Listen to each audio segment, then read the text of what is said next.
Donc en fait, il y a un marché énorme à aller chercher. En juin, le meilleur mois depuis la création de Datac en termes de nouvelles affaires et de volume d'affaires. C'est pas pour rien que quand on voit les fondateurs des entreprises, c'est généralement les meilleurs commerciaux. Pourquoi ? Parce qu'ils ont un esprit hyper entrepreneurial.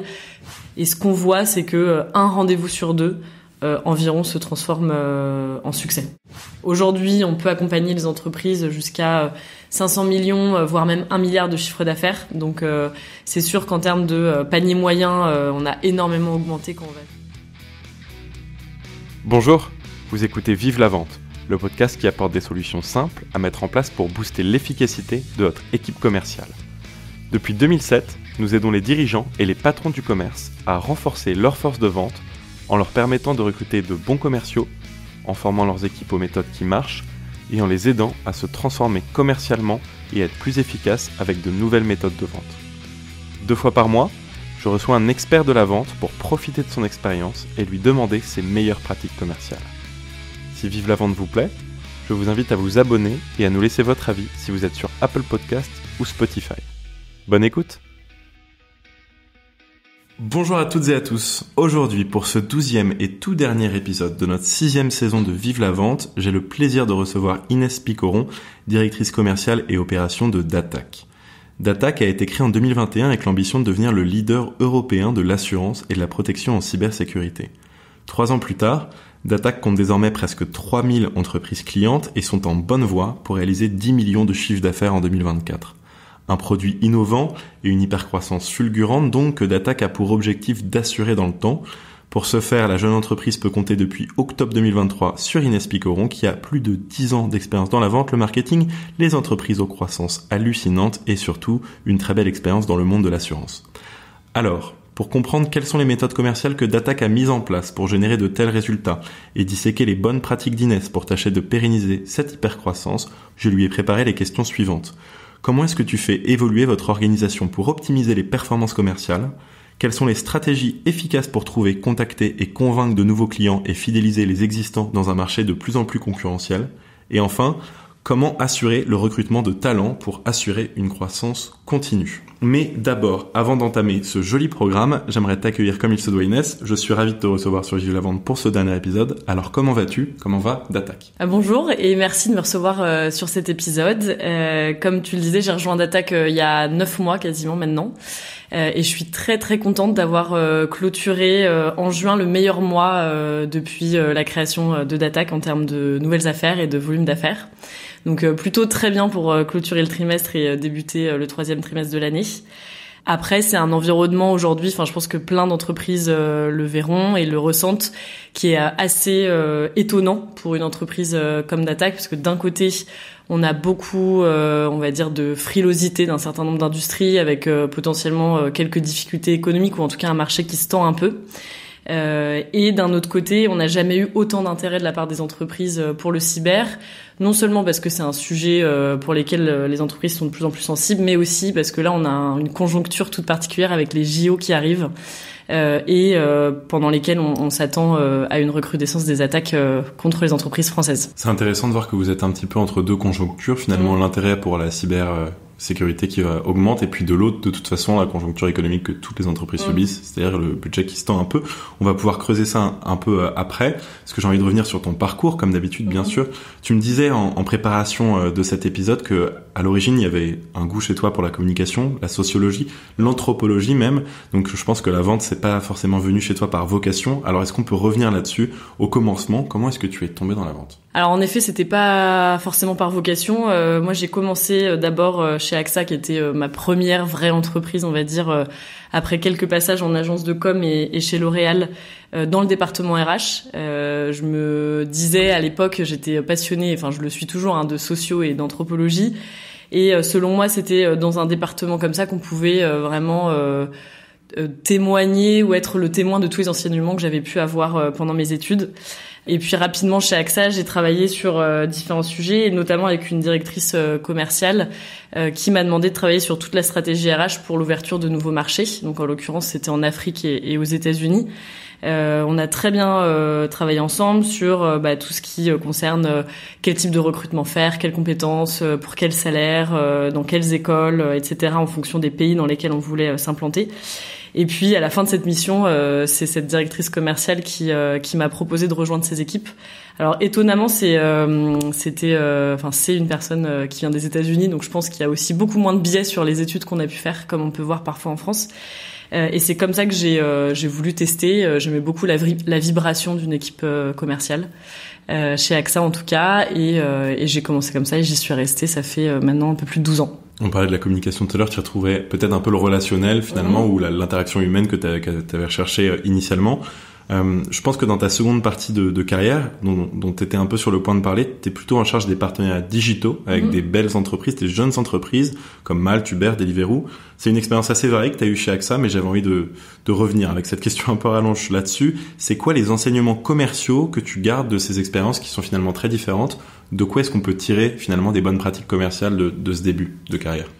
Alors ce que j'ai vu en tout cas chez AXA, et puis ce que j'ai continué à voir, ça s'est affiné sur le reste de ma carrière, c'est que pour moi, pour réussir dans le commercial entre guillemets, c'est un grand mot avec un grand C on va dire, c'est un peu la combinaison de trois éléments. Il y a il faut le bon produit, et quand je dis produit, je parle aussi de la marque derrière, la notoriété, la reconnaissance et puis la qualité du produit qu'on vend. 2, il faut les bonnes équipes, et 3, il faut les bons process. Et finalement, vendre, c'est pas juste avoir un bon relationnel, c'est pas juste avoir un bon produit, ou c'est pas juste avoir les bons process, c'est vraiment la combinaison de ces 3 éléments-là qui font qu'on va pouvoir accélérer et avoir un vrai impact sur une entreprise. Les bons process, les bonnes équipes, je pense que étant chez Up2, je te rejoins entièrement là-dessus. Tu rejoins Zego après, en tant que General Manager France et en plus après Outre-Manche, donc à Londres. Je m'adapte en direct, c'était pour oversee là-bas leurs opérations commerciales. Tu es resté 4 ans, tu as managé jusqu'à 40 personnes. Je pense qu'au début c'était un peu moins, on va y revenir. Quelles sont tes best practices donc en termes de vente que tu as pu accumuler là-bas? Je crois que tu as beaucoup appris aussi en termes de construction d'équipe. Je le disais, 40 personnes, mais au début, c'était pas autant. Si tu peux revenir sur cette dernière grosse expérience, je pense qu'elle était assez fondatrice aussi. Oui, alors c'était même 0, parce que j'ai rejoint Zego. J'ai démissionné, pour la petite histoire assez marrante, j'ai démissionné de chez AXA. J'avais même pas signé de contrat de travail chez Zego, parce que l'entité légale n'existait même pas. Ils voulaient développer le marché français. Ils m'ont recruté pour du coup un peu tout créer de A à Z. Et donc moi, quand je les ai rejoints au début, j'étais toute seule, et puis il a fallu monter mon équipe. J'ai recruté une 15aine de personnes en France, et puis après je suis partie en Angleterre, où j'ai hérité grosso modo d'une 10aine de personnes, et j'ai recruté 30 personnes pour grandir les équipes jusqu'à 40. Donc en effet, beaucoup de recrutements en 4 ans. J'ai jamais fait le calcul, mais oui, modulo les personnes qui sont parties aussi, qu'on a dû remplacer. J'ai dû faire une 40aine de recrutements de commerciaux. Donc 150 entretiens quoi, à peu près. Oui, on a des process assez longs, donc et assez exigeants. Donc en effet, pour moi, l'équipe c'est un élément clé. Et alors je sais pas si ça va forcément coller avec la philosophie Up2, mais ce que je réalise dans tous les recrutements que j'ai pu faire, c'est que oui, il faut une connaissance de l'industrie, un peu comment dire, d'expertise du secteur qu'on va adresser. Mais ce qui compte avant tout, ça va être vraiment l'état d'esprit d'une personne.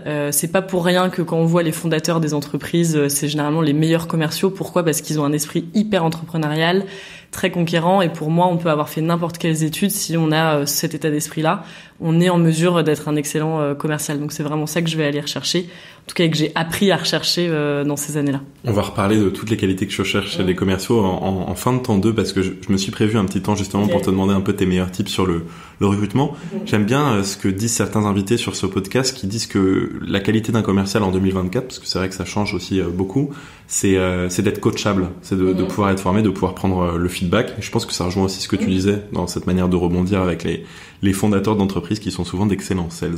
Avant que l'on revienne au présent et à ton arrivée chez Dattac en octobre 2023, est-ce que tu as en tête l'histoire de ta plus belle vente? Quand je suis arrivée chez Zego, j'étais toute seule, donc je suis arrivée première employée de la filiale, j'ai créé la filiale et j'avais comme mandat de développer le business. Moi, je connaissais évidemment l'assurance, mais pas forcément ce secteur-là de l'assurance qu'on adressait. Donc le premier passage que j'ai fait, je me suis dit bon, je vais faire de l'appel froid complètement, cold calling aux entreprises qui pourraient être intéressées par le produit Zego. Je vais cibler typiquement les entreprises sur lesquelles c'est pas grave si je me grille parce que c'est pas notre cible à 100% et ça sera pas nos plus beaux prospects potentiels. Et moi, ça me permet de me tester aussi sur la réaction à chaud de nos éventuels prospects pour ensuite adapter mon discours commercial et l'offre de Zego qui existait qu'en Angleterre, donc il fallait un peu localiser, on va dire, sur le marché français. Au bout de quelques semaines, je décroche notamment un rendez-vous avec une belle entreprise qui s'appelle Drive One, d'ailleurs, parce que Zego a communiqué sur ce nom. Et puis j'arrive au rendez-vous et en fait, au lieu d'être un petit prospect, on va dire sans beaucoup de potentiel pour Zego, il s'avère que c'est une entreprise avec un potentiel contrat à plusieurs centaines de milliers, voire millions d'euros. Donc je me dis bon, d'accord, on va essayer de rattraper le coup, même si l'offre elle est pas 100% prête, que nos process sont pas du tout calés. J'ai eu la chance de tomber sur une personne chez Drive One qui nous a fait confiance, avec qui on a aussi co-construit le produit. Moi, j'ai expliqué rapidement que c'était un produit très solide en Angleterre et qu'on essayait de localiser en France.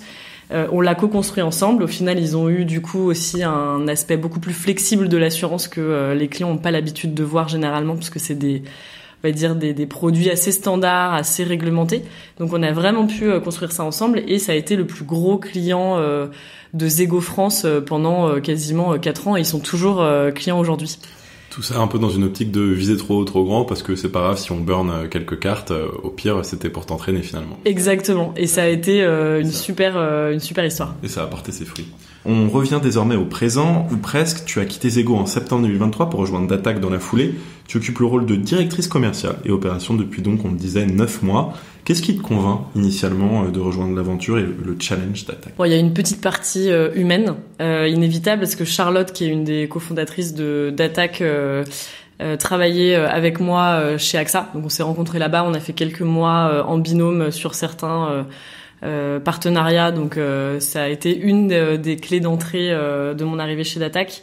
La deuxième clé d'entrée, c'est le cyber. C'est vrai qu'aujourd'hui, en tout cas d'un point de vue industrie d'assurance, il y a 2 gros risques pour les entreprises qu'on connaît encore mal et sur lesquels on essaye de vraiment se développer, c'est le cyber et les catastrophes naturelles. Donc je trouvais que c'était un bel axe de développement et un beau impact potentiel sur le marché. Et puis le troisième élément, c'est plus l'état d'esprit de l'entreprise. Zego, qui est l'entreprise qui était start-up, ensuite scale-up. Enfin, moi, je suis arrivée chez Zego, on était 80, je suis partie, on était 800. Donc, vraiment une croissance fulgurante. C'est super d'avoir une entreprise aussi tournée vers la croissance. Mais j'avais aussi envie d'une entreprise avec un état d'esprit beaucoup plus tenable sur le long terme. On voit aujourd'hui tout ce qui se passe avec l'argent sur les marchés financiers qui sont beaucoup plus compliqués, et donc j'avais envie aussi de cet aspect un peu plus durable dans le temps, ce qu'offre Dattac. Étape par étape, quoi. Ouais, exactement. Voilà, donc ces 3 aspects-là, l'aspect humain, le cyber et puis l'état d'esprit de développement de l'entreprise me convenaient pas mal.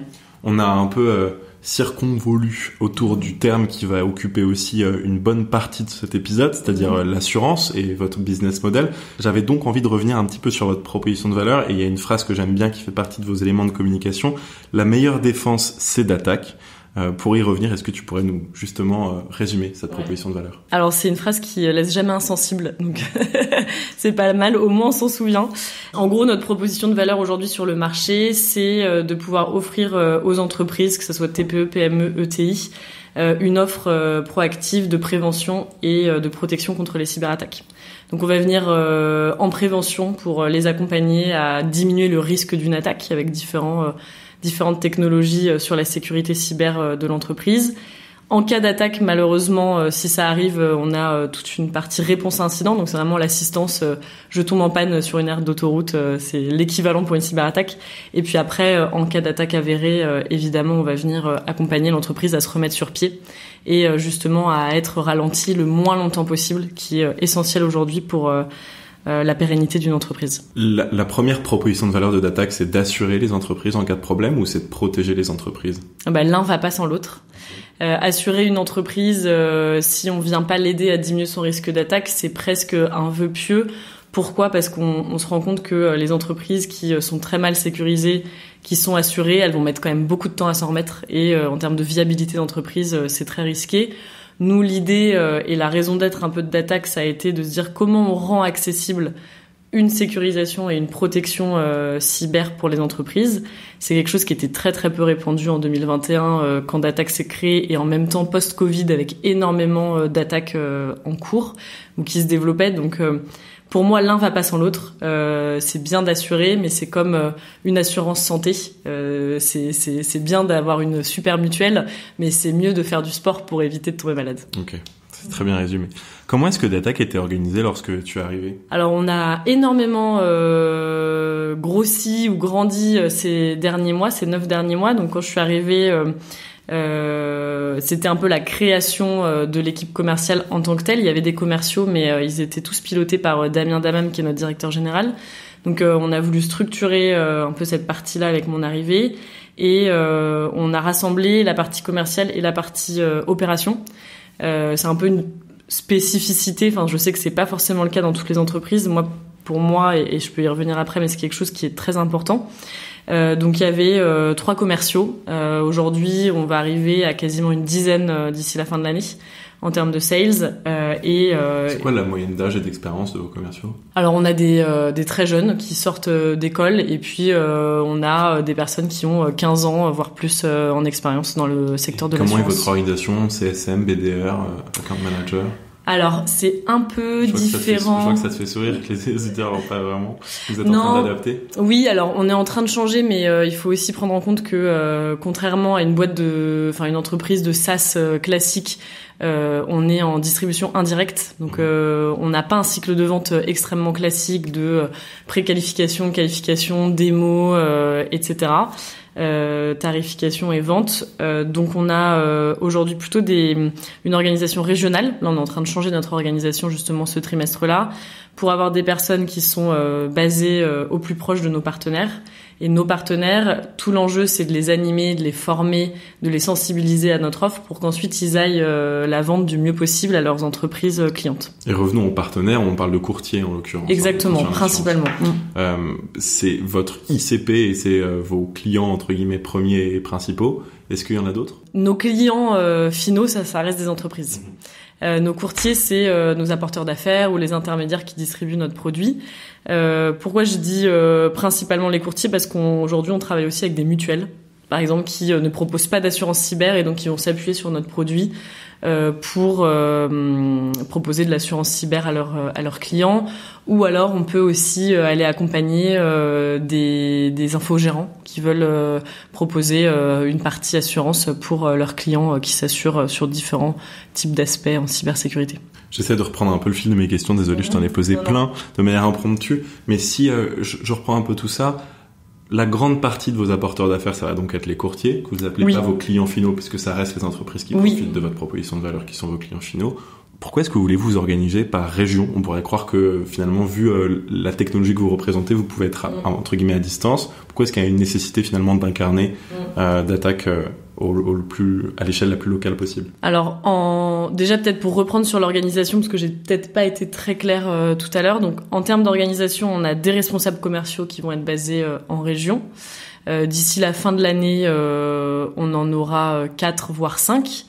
Et ensuite, il y a des soutiens aux responsables commerciaux que nous on appelle des business développeurs, donc qui vont être plutôt en sédentaire, basés à Paris et qui vont avoir tout un aspect beaucoup plus animation, relance téléphonique à distance.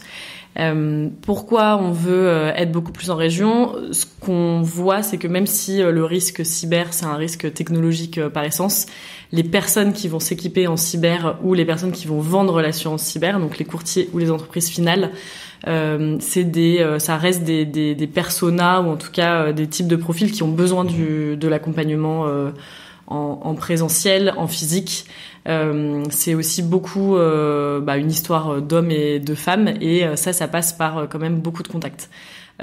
Tout l'enjeu aujourd'hui chez Datac, c'est de se dire comment on met suffisamment de science et de process commerciaux derrière cet aspect très terrain de notre organisation pour que justement on optimise énormément le temps commercial et on soit pas sur un modèle des années 80, enfin pour caricaturer, où on a des VRP qui avec leur véhicule sillonnent la France. C'est vraiment un peu la dichotomie du modèle, c'est qu'on a besoin d'être en présentiel, mais on met énormément de process derrière pour optimiser le temps commercial passé. L'agilité la plus organisée possible finalement. On parlait des apporteurs d'affaires que vous avez et on parlait aussi des clients que vous pouvez adresser derrière.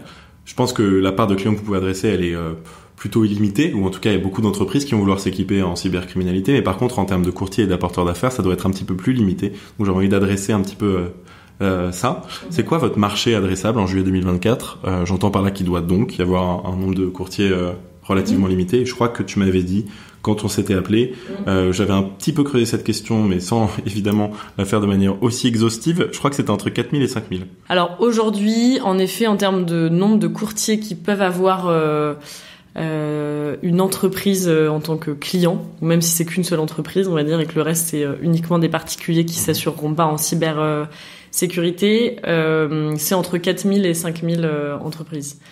Après, nous, là où on va vraiment aller cibler, c'est quand même sur des courtiers, soit des courtiers spécialisés, sur un type d'entreprise ou un type de marché, soit des courtiers qui ne font que de l'entreprise. Pourquoi ? Parce que vendre du cyber, c'est quand même pas très simple comme risque. C'est pas en ayant une discussion une fois dans l'année avec une entreprise sur le cyber qu'on peut en vendre, et ça reste un produit qui se vend, c'est pas un produit qui s'achète. Donc c'est rare les entreprises qui viennent voir un courtier en disant je veux acheter une assurance cyber. Ça arrive de plus en plus, mais c'est quand même pas la majorité des cas. Donc il faut quand même des personnes qui sont sensibles au risque, qui se forment, qui savent en parler. Et donc c'est pour ça que nous, oui, le marché des courtiers potentiels pourrait être entre 4 et 5000, mais ce qu'on voit, c'est qu'on est plutôt sur 1000, 1500. Et tous ces courtiers, vous les avez déjà adressés. Comment ça se passe dans votre cycle de vente, dans votre pipe, dans le CRM ? Ouais, dans le CRM. Et vous avez quoi comme CRM ? Alors on a HubSpot. Génial, c'est notre préféré. Voilà, je fais pas de la pub pour eux. On l'a mis en place depuis que je suis arrivée. C'était un de mes gros chantiers sur mon arrivée aussi. Il était pas encore en place quand tu es arrivée ? Il était pas encore en place. C'était quoi celui d'avant ? Pipedrive. Qui était très bien, mais qui était pas, en tout cas, adapté sur. Plus compliqué pour cette agilité organisée dont Exactement. on parlait tout à l'heure, et notamment l'alignement sales marketing, Exactement. j'imagine. Donc on a mis en place HubSpot, qu'on a connecté à tous nos process et tous nos systèmes back-end, donc qui fonctionnent bien aussi. C'est tout un enjeu aussi de faire monter à bord les équipes sur HubSpot. Comment ça s'organise dans notre CRM ? En fait, c'est assez simple. On a une grille de qualification des courtiers partenaires ou des potentiels courtiers prospects. En fonction de cette grille de qualification, on les priorise et on a 3 niveaux de priorité. Et en fonction du niveau de priorité, on a comment ? Chaud, tiède, froid, on dit. Alors oui, alors nous c'est plus, c'est-à-dire que très chaud ou moyen chaud. C'est plus, est-ce que ça va être un prio 1, prio 2, prio 3 en termes de potentiel. Si c'est un prio 3, c'est-à-dire que c'est un courtier qui va avoir peu de potentiel, qui en a mais pas non plus énormément.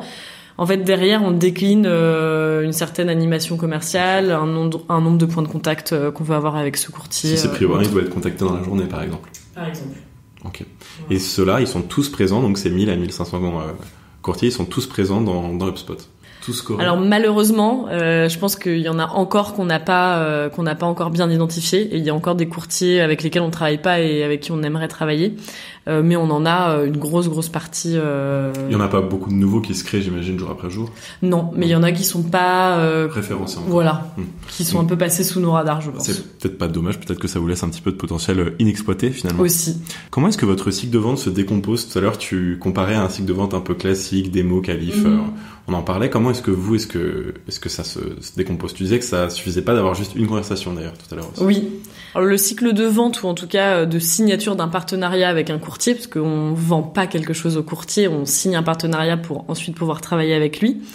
Ça c'est assez classique. On fait une qualification du courtier, on le priorise en fonction de la qualification, on lui fait une démo. Si il y a un intérêt commun, mais c'est très très rare qu'après une fois qu'on a eu cette première démo, ça signe pas. Enfin, notre taux de transformation sur un partenariat est quasi 200%. On crée des accès et on crée le partenariat d'un point de vue plus contractuel, et puis ensuite s'enchaîne toute l'animation hebdomadaire, mensuel avec nos courtiers en fonction de la priorisation pour pouvoir justement signer du volume d'affaires et du chiffre d'affaires avec lui. Donc ça c'est relativement classique on va dire et c'est pas tant là où on a de l'enjeu. Faut les pousser aussi à pousser votre offre. Complètement. Et c'est là où justement on a un enjeu d'animation commerciale. Enfin moi c'est ce que j'appelle l'animation commerciale, c'est une fois qu'on a ces quelques centaines de courtiers dans notre CRM qui peuvent travailler avec Dattac, comment on fait en sorte qu'ils travaillent vraiment avec Dattac et que ils signent des contrats d'assurance avec nous et pas avec AXA ou pas avec nos autres concurrents. Oui, en fait, si je vulgarise, une fois que vous avez conclu que le produit était bon pour leur rayon, il faut réussir à le mettre dans leur rayon en fait finalement et à ce qu'ils le proposent. Exactement. Et que le client l'achète in fine.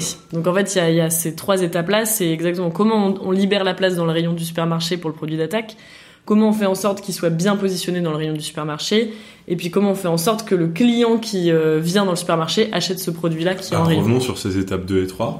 Comment est-ce que vous faites justement pour vous assurer que le produit, une fois qu'il est accepté par le courtier, soit poussé et pris par le client? Donc nous, on regarde 2 choses auprès de nos courtiers dans l'animation commerciale une fois qu'ils sont signés. La première chose, c'est quelle est la fréquence des points de contact proactifs. C'est hyper important parce que de la réactivité, on peut en avoir, mais de la proactivité, c'est vraiment ça qui fait la différence. Et 2, quel est ce qu'on appelle le taux de pénétration de notre partenariat. Un courtier, c'est potentiellement 10-15 personnes derrière. Si on a un point de contact proactif une fois par mois avec la même personne, c'est super, mais le taux de pénétration, il va être de 1 sur 10, de 10%. Donc on essaye, on va dire, de vraiment bien combiner les deux pour maximiser le nombre de sollicitations. Ce qu'on voit, c'est que généralement, après un point de contact proactif auprès d'une personne chez un courtier, on augmente de 20 à 30% le nombre de leads que cette personne-là nous amène. Score de priorisation et puis ensuite, évidemment, le fait de pouvoir pousser au maximum auprès des courtiers. Mais j'ai envie de parler de la relation avec vos clients finaux. À quel point est-ce que vous êtes en contact avec eux au niveau commercial? Alors ça, c'est tout l'enjeu, en effet, quand on distribue notre offre, c'est qu'on est nécessairement intermédié par notre courtier. C'est génial parce que le courtier, il connaît extrêmement bien son client et il sait comment vraiment le pousser, quelle est on va dire la matrice de prise de décision au sein d'une entreprise. Donc ça, on va dire tout ce travail-là est déjà mâché par le courtier. Un peu externalisé. Exactement. Mais ce qui est très difficile, c'est que justement, on n'a pas une prise directe sur le client. Et de la même façon que on parlait d'un rayon de supermarché, il faut avoir, on va dire, l'acte d'achat, c'est-à-dire l'entreprise qui va dans le rayon et qui va choisir l'eau Volvic plutôt que l'eau Evian. Admettons, sans vouloir citer de marque, je sais pas si on a peut reçu faire ça. Nestlé Water sur le podcast, donc okay. je rajoute une voilà, ou autre. Nous, il va falloir que non seulement on fasse en sorte que le courtier pousse notre offre et comment on lui démontre qu'on a la meilleure offre par rapport à la concurrence, mais aussi que l'entreprise ait envie de choisir notre offre. Donc il y a vraiment ce double jeu. Mais vous pouvez les contacter directement?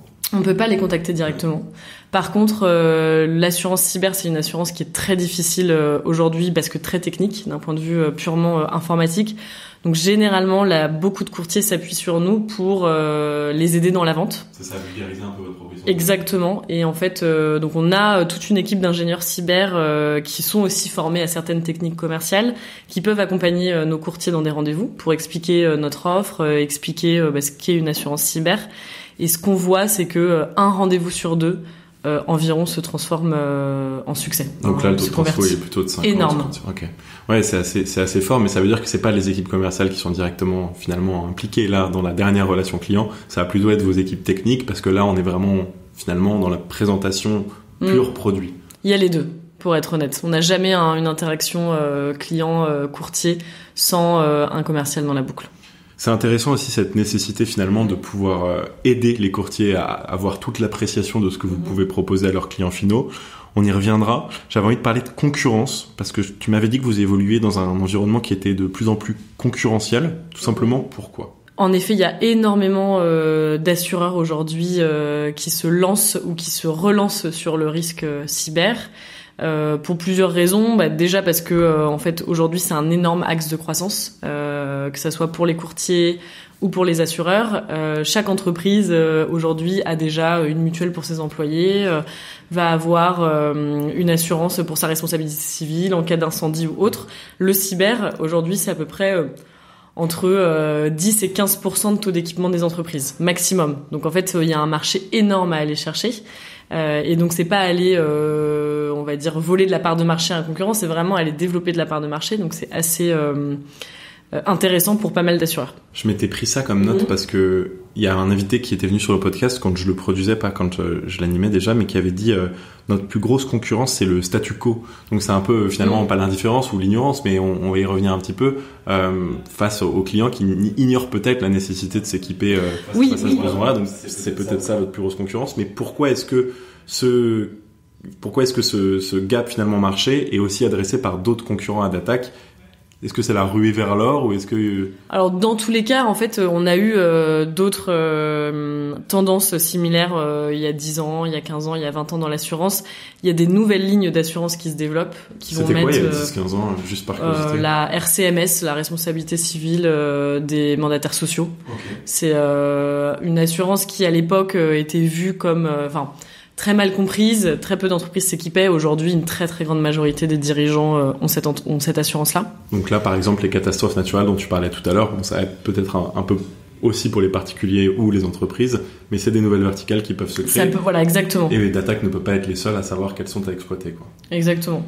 Et donc du coup, le cyber, aujourd'hui, on a beaucoup d'assureurs qui arrivent, mais ça reste encore en effet un marché à aller équiper. Énormément d'entreprises n'ont pas d'assurance cyber, donc quand on dit 10 à 15%, on parle vraiment plutôt des grosses PME ETI. Plus l'entreprise est petite, moins elle a de chances d'avoir une assurance cyber. Et en effet, quand on voit aujourd'hui sur toutes les opportunités qu'on étudie, on perd pas face à un concurrent ou deux concurrents principaux. On perd généralement face à des entreprises qui ne souhaitent pas s'assurer. Donc le fameux statu quo dont on parlait un peu plus tôt. Exactement. Quelles sont les premières choses que tu as faites à ton arrivée? On a parlé de HubSpot un peu tout à l'heure, aussi un peu de recrutement, puisque vous étiez 3, vous allez bientôt être 10. On parlait tout à l'heure aussi des 10 millions. Tu disais que le mois de juin était un excellent mois de juin. Tu arrives en octobre. C'est quoi les premières choses que tu as mis en place? Alors, une des premières choses sur lesquelles je me suis penchée, en effet, c'est les process et les outils commerciaux. Donc, la mise en place d'un nouveau CRM, ça a été un chantier sur les 6 derniers mois assez conséquent. Ça y est, c'est lancé. Évidemment, maintenant, c'est une amélioration continue. Les process de vente aussi, on les a un peu restructurés. On a segmenté nos opportunités en 2 types d'opportunités, le bas de segment, le haut de segment, et on a des process de vente qui vont être différents en fonction de la segmentation. Et puis le recrutement, du coup, qui est assez conséquent. On est encore en train de recruter 2 personnes dans l'équipe, donc ça me prend toujours un peu de temps. Et on a 3 personnes qui sont recrutées et qui arrivent entre juillet et septembre. Intéressant de voir ces 3 verticales, un petit peu le CRM, les process et puis le recrutement.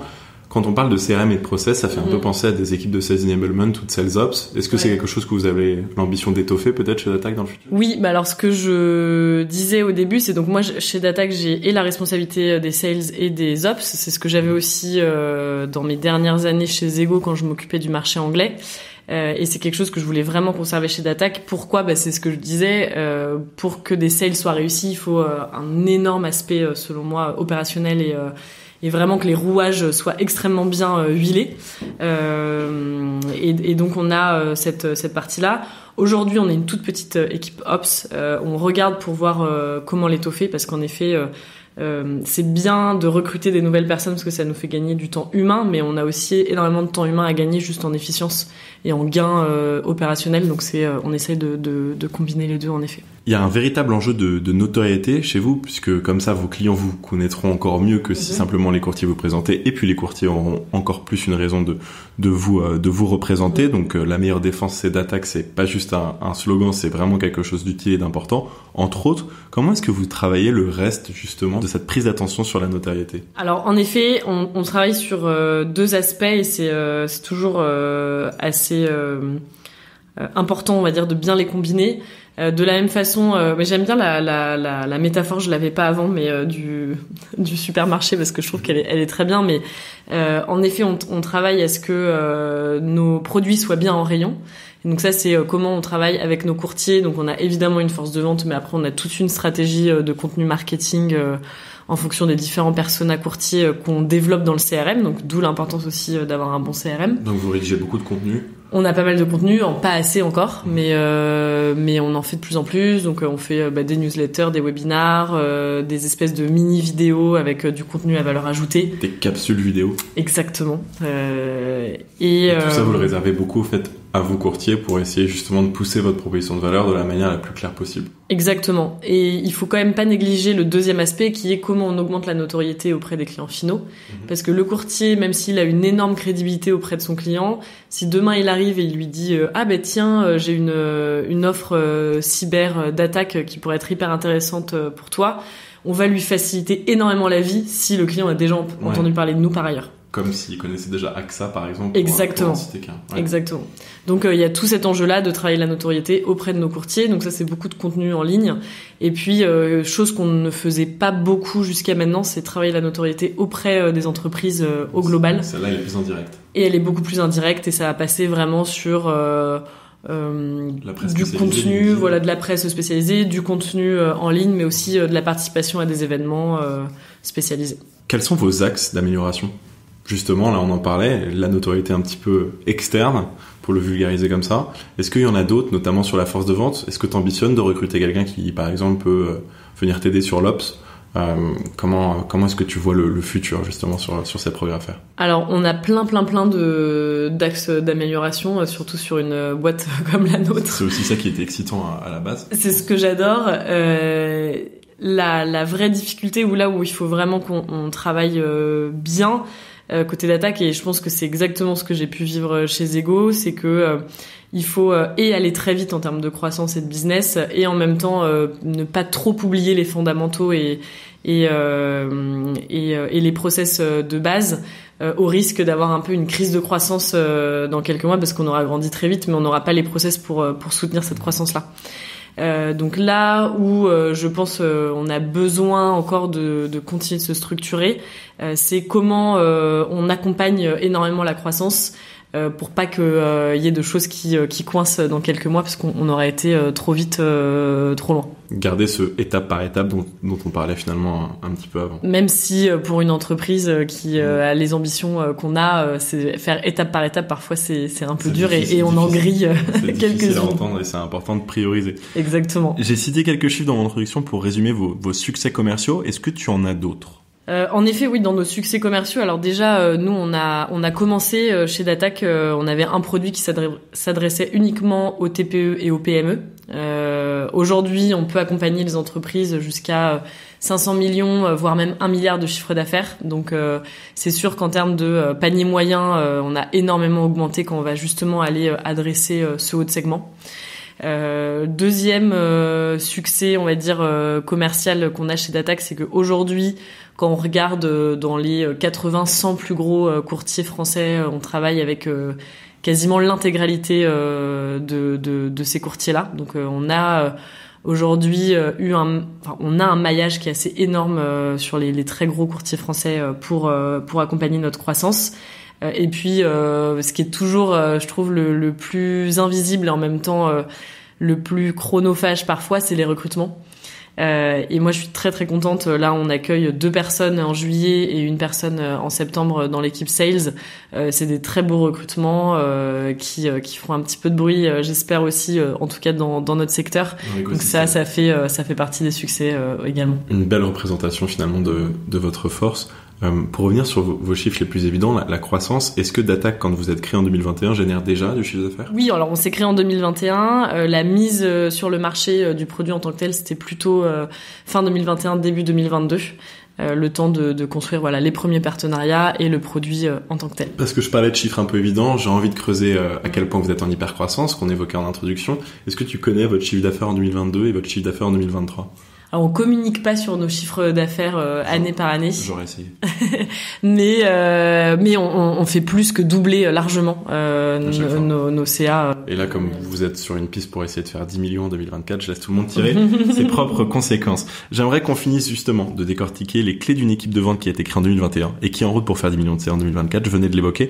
C'est quoi, à ton avis, vos plus grandes forces. Et je parle évidemment de vos plus grandes forces commerciales. Pas le droit de tricher en revenant sur le produit. Alors, nos plus grandes forces sur l'équipe, sur l'aspect commercial, Ça peut être les process, ça peut être le speech de vente, ça peut être votre agilité organisée qu'on évoquait. Alors, je pense qu'on a, dans les forces qu'on a, c'est qu'on a des partenaires qui nous ont accompagnés dès les premiers jours de Dattac et qui font partie de nos partenaires, alors ce que nous on appelle les plus producteurs, mais donc qui génèrent le plus de chiffre d'affaires chez nous et qui depuis plus de 2 ans maintenant sont extrêmement fidèles. Donc ça pour moi c'est une très belle preuve aussi de la force de Dattac.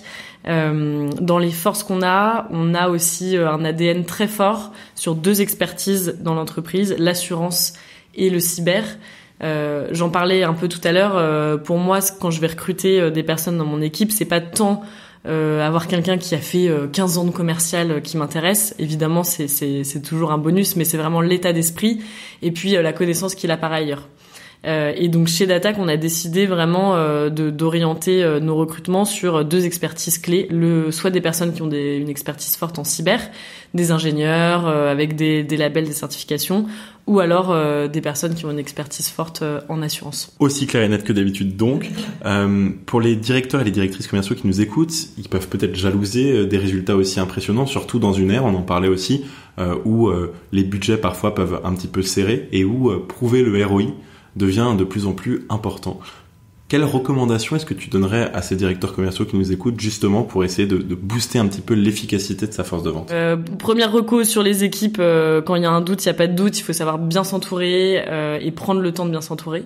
Deuxième élément, c'est que quand on reprend, alors en tout cas moi sur un modèle comme le mien où j'arrive dans une équipe avec un mandat de structurer l'équipe de A à Z, certes, il faut savoir avoir des réussites rapides, pour ne pas dire quick win, parce que on évite les anglicismes, mais donc il faut avoir des réussites rapides. Il faut pas avoir peur aussi, je pense, parfois d'avoir un discours de vérité, de dire on a besoin de faire 2 pas en arrière pour pouvoir en faire 3, 4, 5, 6 en avant. Et quand on arrive, je trouve en tant que directeur commercial dans une entreprise, on a besoin de montrer du chiffre tout de suite, on a besoin de prouver sa valeur, mais parfois c'est important de pouvoir vraiment faire un pas en arrière pour ensuite amener l'équipe sur une dimension plus importante. On parlait de recrutement là pour composer son équipe et j'aime bien terminer parfois cette partie 2 en parlant un peu de recrutement.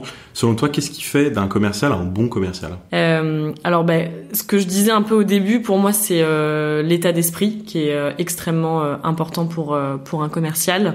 Il faut, généralement moi je vais aller chercher quelqu'un qui va avoir un esprit assez conquérant, assez entrepreneurial, mais aussi une très très bonne finesse de lecture de son environnement, de son audience, une intelligence sociale assez forte. Pas trop bourrin. Et de l'empathie. Une fois qu'on a ça, je pense qu'on peut à peu près coacher ou en tout cas faire amener cette personne-là dans les meilleures dispositions pour réussir. Les sont remplis. Exactement. C'est moi qui l'ai dit. Parfait. Comme ça, tu utilises l'anglicisme à ma place. Il faut aussi un commercial qui ait pas peur de se conformer à certaines méthodes et certains process. Ça, c'est un peu dur parfois à faire entendre, mais aujourd'hui, on peut plus se permettre de piloter une équipe commerciale comme on le faisait avant.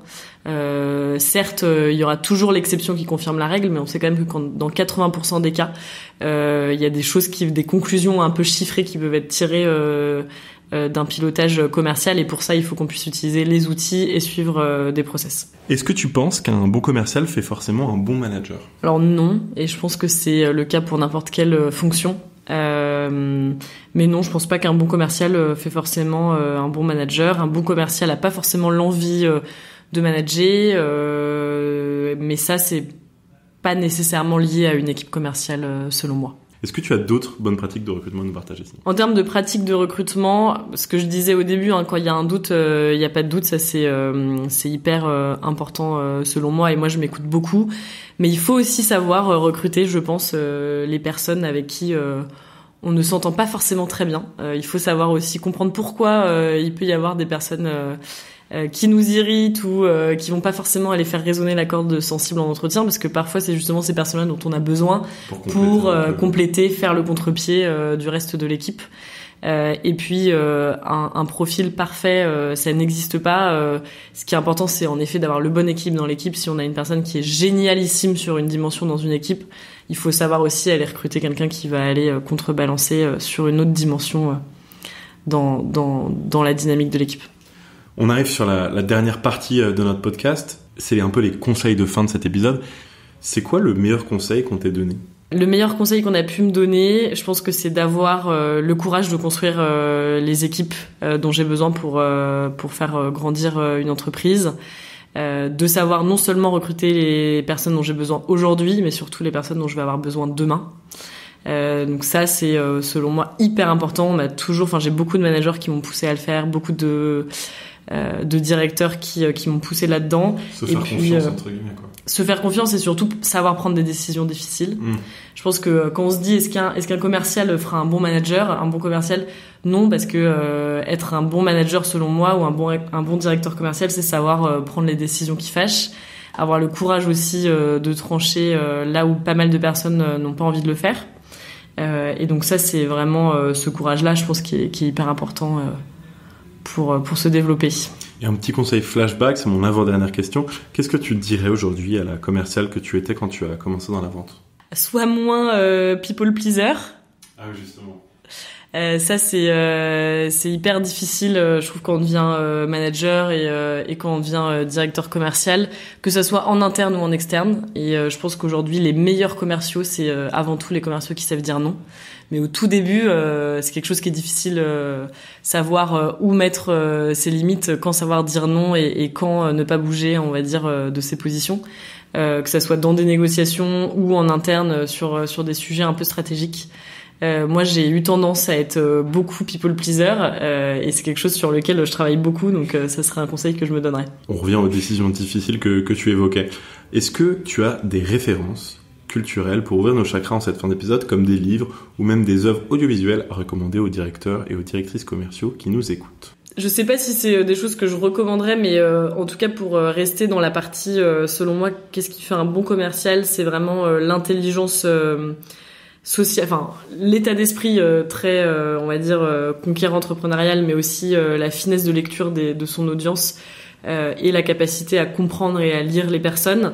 Un des auteurs, alors ça va peut-être être un peu cliché, mais que j'adore, c'est Tolstoï, qui, alors notamment dans Guerre et Paix, mais un peu dans tout Anna Karénine aussi, a une description absolument incroyable de ce qui se passe dans la tête de ces personnages. Et qui met des mots sur des sentiments, des impressions qui sont absolument incroyables, parce que c'est pas du tout des mots sur lesquels on arrive des choses sur lesquelles on arrive à poser des mots, pardon. Donc ça, je pense, pour essayer de développer sa lecture de son audience, ça pourrait être une reco. Intéressant de voir que dans cette 6e saison, on aura donc eu Sun Tzu, l'art de la guerre, et maintenant Tolstoï, Guerre et Paix. Je pense que c'était une bonne manière aussi de conclure non seulement cet épisode, mais cette saison. Merci pour tous tes conseils, Inès, sur la construction de son équipe de vente. Je pense que c'était évidemment le thème principal de ce dernier podcast. Merci à toi et merci à Up2 de m'avoir accueilli sur le podcast Vive la Vente. Et à nos auditeurs, je vous dis à très bientôt. On se retrouve en septembre pour la reprise de Vive la Vente et notre 7e saison. Je pense que je peux le dire parce que vous méritez d'avoir écouté cet épisode jusqu'au bout. On recevra SNCF, Welcome to the Jungle. On recevra aussi La Vie. On recevra enfin Talent et Miracle pour le début de cette 7e saison. Oui, je peux déjà vous citer quelques noms. On a beaucoup travaillé. Donc j'ai hâte de vous proposer tout ça. Cet été, on vous proposera nos webinars en replay. On a eu de très beaux webinars, des masterclass de la vente sur la vente grand compte, la négociation commerciale, ramener la performance dans son cycle de vente. C'est tous les contenus qu'on vous proposera au mois d'août. Je terminerai de manière assez habituelle en vous demandant, si vous êtes sur Spotify et Apple Podcast, de nous mettre un avis et une note, s'il vous plaît. Ça aide le podcast. Et enfin, vive la vente et un très bel été à tous.